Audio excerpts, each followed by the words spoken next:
Good morning, students. It's class 8th. We are on chapter 1st of geography, that is resources, importance and uses.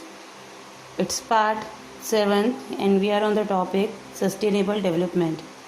Sustainable होता है सतत विकास, मतलब कि निरंतर विकास किस तरह से हो सकता है. When we balance the use of the resources with their availability and conserve them for future generation, this is called the sustainable development. जब हम रिसोर्सेज को अवेलेबल जितना है और हम उसे यूज़ करें, दोनों में बैलेंस रखेंगे और उन्हें फ्यूचर जनरेशन के लिए कंजर्व करके रखेंगे, तो उसे सस्टेनेबल डेवलपमेंट यानी निरंतर विकास कहा जाता है. और अर्थ has gifted us with various natural resources and hence it is our moral responsibility to see that we balance the use of resources for the future. तो अर्थ ने हमें बहुत सारे गिफ्ट दिए हैं, बहुत सारे नेचुरल रिसोर्सेज दिए हैं. अब ये हमारी मॉरल रिस्पॉन्सिबिलिटी है कि हम ये देखें कि जो बैलेंस है वो हमने उसका सही कर रखा है कि नहीं कर रखा है, कि फ्यूचर में हम इन रिसोर्सेज को यूज़ कर सकते हैं. और सस्टेनेबल डेवलपमेंट के लिए we need to reduce consumption, recycle and reuse the. सतत और निरंतर विकास के लिए हमें ये चाहिए कि हम हमारा कंजम्पशन रिड्यूस करें और रिसाइकिल करें प्रोडक्ट्स को, और प्रोडक्ट्स को रीयूज़ करें. 3 R's आर गिवन टू अस.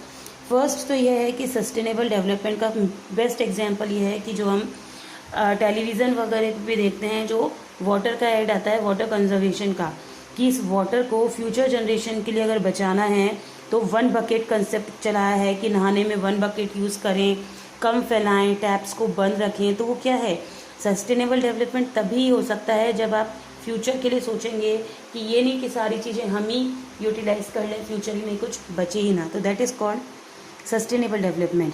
अब 3 कंसेप्ट बताए हैं सस्टेनेबल डेवलपमेंट के. फर्स्ट है रिड्यूस.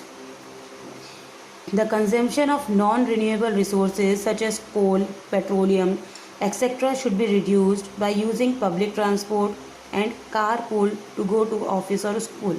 अब रिड्यूस कैसे कर सकते हैं, कंजम्पशन को कम कैसे कर सकते हैं. जो नॉन रिन्यूएबल रिसोर्सेज हैं, ऐसे रिसोर्सेज हैं जिसे वापस नहीं बनाया जा सकता है, उसका कंजम्पशन कम करके, जैसे कोल या पेट्रोलियम है, उसको यूज़ कम ऐसे कर सकते हैं कि हम पब्लिक ट्रांसपोर्ट यूज़ करें. कार यूज़ कर रहे हैं तो उसको पूलिंग करें. कार पूलिंग ये होता है कि जैसे किसी को जॉब पे जाना है तो एक हर पर्सन अलग अलग कार लेके जा रहा है, तो पेट्रोल का यूज़ ज़्यादा हुआ. मोर बेटर ऑप्शन क्या है कि वो चारों लोग अगर एक ही जगह पे जा रहे हैं तो they can use 1 car only, तो वो कार पूलिंग कहा जाता है उसको. तो वो ऑफिस और स्कूल के लिए we can use this option. फिर है recycle. Certain product such as old newspaper, magazines, ये रिसाइकिल करके करे जा सकते हैं और वापस इनसे पेपर बनाया जा सकता है. फिर है रीयूज़.